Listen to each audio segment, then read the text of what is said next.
Question है fourth. किसी नदी में स्टीमर चलाने का खर्च प्रति घंटे उसके वेग के घन के समानुपाती है। यदि जल की चाल x किलोमीटर पर आवर है, तब सिद्ध कीजिए कि जल धारा के विपरीत दिशा में चलने पर उसकी अधिकतम मितव्ययी चाल जल के विपरीत 3/2x किलोमीटर पर आवर है। तो इधर देखो, अपने पास में एक तो स्टीमर है और एक जल है। तो स्टीमर का पता नहीं है, तो मान ले स्टीमर की चाल कितनी है, v किलोमीटर पर आवर। जल की उसने दे रखी है, कहाँ चलना है, विपरीत दिशा में। अनुदिश में मैंने लिख दिया, कोई प्रॉब्लम नहीं है, बट विपरीत दिशा में चाहिए, तो विपरीत दिशा में स्टीमर की चाल क्या हो जाएगी, v - x kilometre per hour. अब वो क्या कह रहा है, इसको जो चलाने का खर्च है उसके वेग के घन के समानुपाती है। तो वेग कितना लिया था अपन ने, v, ठीक है। तो इसका प्रति घंटे का ये 1 घंटे में, तो पहले टाइम का पता नहीं है, तो मान ले प्रति घंटे का खर्च क्या हो गया, v क्यूब, ठीक है। तो ये हो जाएगा अपने पास में क्या प्रति घंटे का जो खर्च है वो कितना हो गया, kv क्यूब। कॉस्ट है ये, ठीक है, कॉस्ट ही नहीं मानना है इसको, क्या है कॉस्ट, यानी कि लागत 1 घंटे की है, ठीक है। अब मान लेता है कि स्टीमर कितने टाइम चलता है, t समय पर चलता है, यानी कि t घंटे चलता है, और उसमें कितनी दूरी तय करता है, s दूरी, ठीक है। अब समय चाहिए, तो समय क्या होता है अपने पास में, दूरी बटे चाल, तो दूरी s हो गई, चाल कितनी हो गई अपने पास में, v - x, तो ये उसका टाइम आ गया। ये 1 घंटे का खर्चा, t घंटे में कितना हो जाएगा, t × kv क्यूब। तो kv क्यूब t की वैल्यू पुटअप करें तो s/v - x, ठीक है। x तो पहले से कांस्टेंट, ओनली वेरिएबल क्या बचा अपने पास में, v, ओके। तो अब v को करो अब इसका क्या कर लेते हैं, डिफरेंशियल। तो v के सापेक्ष जब अवकलन करेंगे तो ये हो जाएगा dr/dv, ओके। इधर देखो ks, ये तो कांस्टेंट हो गया, तो इसको बाहर ही रखते हैं। अब क्या बच गया, v cube upon v - x, तो ये हो जाएगा u/v फॉर्मेट।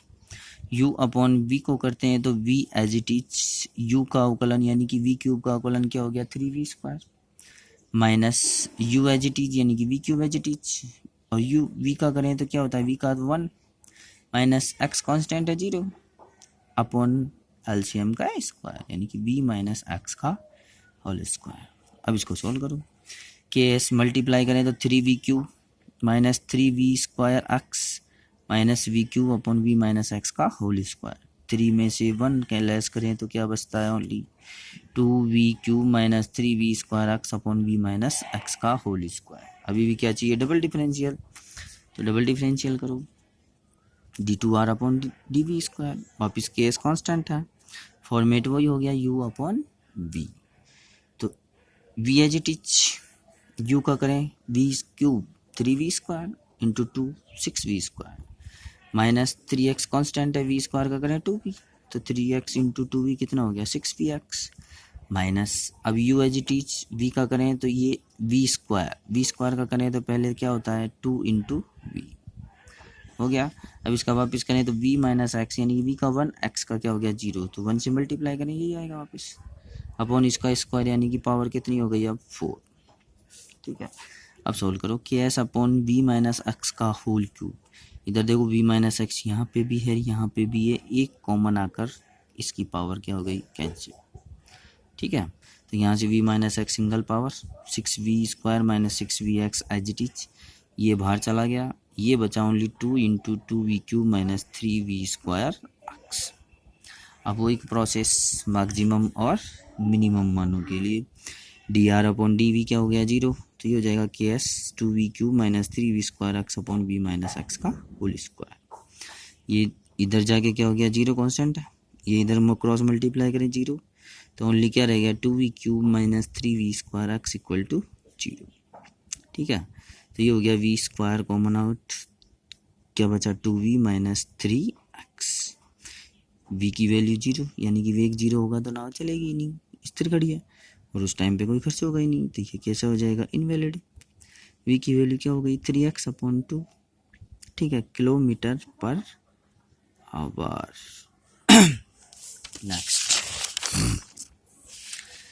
इस पर चेक करें तो v इक्वल टू 3x/2 पर d2r/dv स्क्वायर वैल्यू पुटअप करेंगे तो ये कैसा आएगा, एक धनात्मक वैल्यू आएगी, अर्थात जो अपने पास में खर्च था, ये खर्च ही तो चल रहा है r, ठीक है, खर्च कैसा होगा, न्यूनतम, कहाँ पर, 3x/2 पर, और यही क्या करना था, प्रूफ।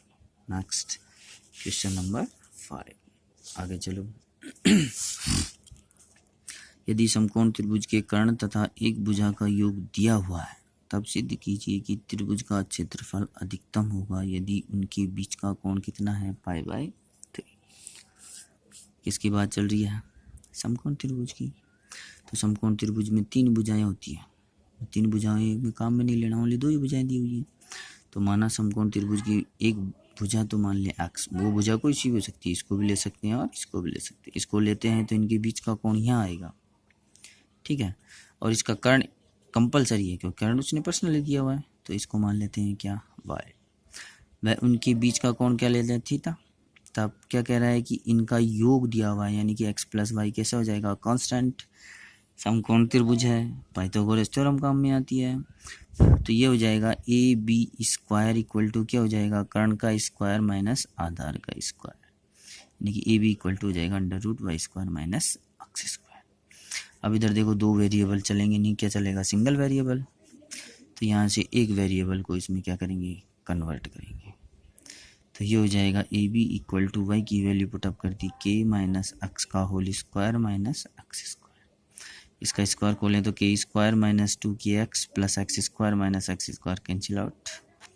अब क्या निकालना है, इनके क्षेत्रफल कैसा होगा, अधिकतम होगा।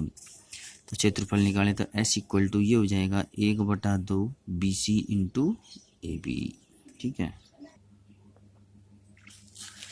देखिए तो R इक्वल टू क्या हो जाएगा, अब इधर देखें तो रूट है, रूट का डिफरेंशियल करते हैं तो लेंथ ही जाता है, इसलिए इसको यहीं स्क्वायर में कन्वर्ट कर देते हैं, तो ये हो जाएगा S² इक्वल टू 1/2 का स्क्वायर 4 BC² इंटू AB²। और अब इधर देखो, इसका न्यू नाम दे दिया, क्योंकि R अगर मैक्सिमम होगा तो S ऑटोमेटिक क्या हो जाएगा, मैक्सिमम हो जाएगा, ठीक है।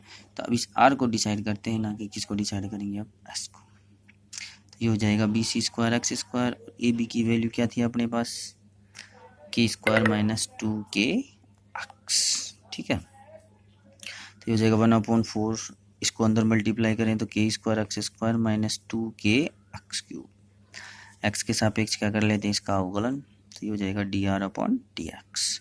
1/4 2k² x² का करें तो 2x और k² मल्टीप्लाई में माइनस 2k कॉन्स्टेंट x³ का करें क्या होता है 3x², तो 3 × 2 कितना हो जाएगा 6kx²।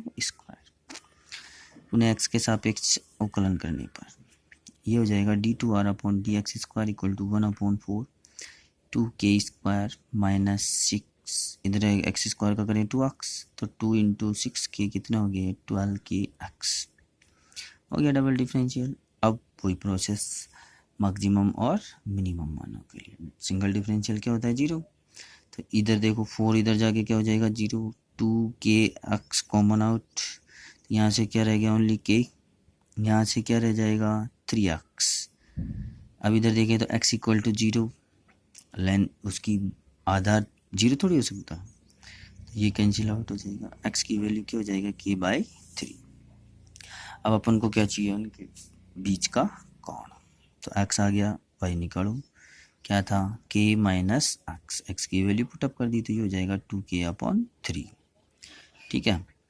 अब x इक्वल टू k/3 पर d2r/dx² को चेक करेंगे, किसको चेक करेंगे, डबल डिफरेंशियल को चेक करते हैं, ये बाई मिस्टेक हो गया, तो ये हो जाएगा 1/4 d2r/dx² ये रहा ना 1/4 2k² माइनस 12 की x की वैल्यू हो गई k/3, ये मल्टीप्लाई करेंगे तो ये कैसा हो जाएगा नेगेटिव, नेगेटिव है तो इनके क्षेत्रफलों का योग कैसा हो जाएगा उच्चतम, ठीक है।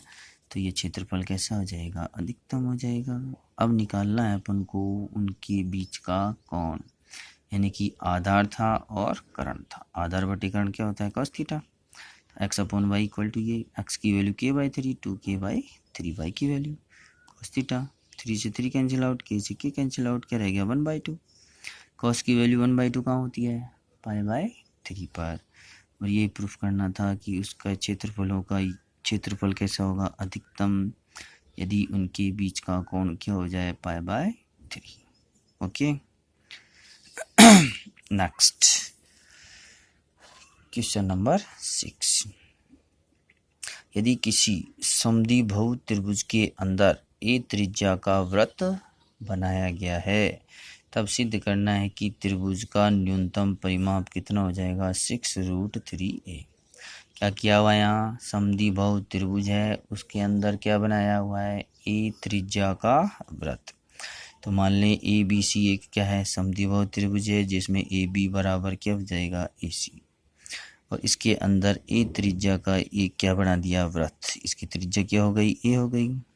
ठीक है, अब क्या प्रूफ करना है कि इसका जो परिमाप है वो न्यूनतम है, और कितना है, 6√3a।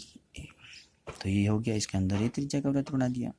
अब इधर देखो, मान लेते हैं कि एंगल कितना है, 2 थीटा है, ये भी कितना हो गया, 2 थीटा, क्योंकि समान भुजाओं के सम्मुख कोण कैसे होते हैं, बराबर। तो टोटल हो गया 4 थीटा, और त्रिभुज का टोटल योग कितना होता है, 180। तो 180 में से ये 4 थीटा जब हटाएंगे तो ये कितना हो जाएगा, 180 माइनस 4 थीटा। इसका हाफ करें तो 90 माइनस 2 थीटा। ये भी इसके हाफ हो गया थीटा, और ये भी इसका हाफ हो गया थीटा। निकालना क्या है, परिमाप, यानी कि ये भुजा प्लस ये भुजा और प्लस इसी भुजा। तो अब इधर देखो, एक त्रिभुज ले लेते हैं अपन, ओ डी बी, समकोण त्रिभुज है। ठीक है, निकालना क्या है, बी डी, और दे कौन सी रखी है, ओ डी। तो ये हो गया लंब और ये हो गया आधार। तो ओ बी डी में आधार बटे लंब क्या होता है, कॉट थीटा। ओ डी की वैल्यू ए है, ए को इधर क्रॉस मल्टीप्लाई करेंगे तो ये हो जाएगा ए कॉट थीटा। ठीक है, अब अपने पास में एक थ्योरम है कि बाह्य बिंदु से वृत्त पर खींची गई स्पर्श रेखाओं की लंबाई कैसी होती है, बराबर। तो ये बी डी बराबर किसके हो जाएगा, बी एफ के, ध्यान रखना। ठीक है, और ये दो भुजाएं समान हैं, तो इन पे जो लंब डाला गया है वो भी कैसा हो जाएगा, समान। तो बी डी बराबर किसके हो जाएगा, डी सी के। तो यहाँ से बी सी बराबर क्या हो जाएगा, 2BD, यानी कि 2a कॉट थीटा।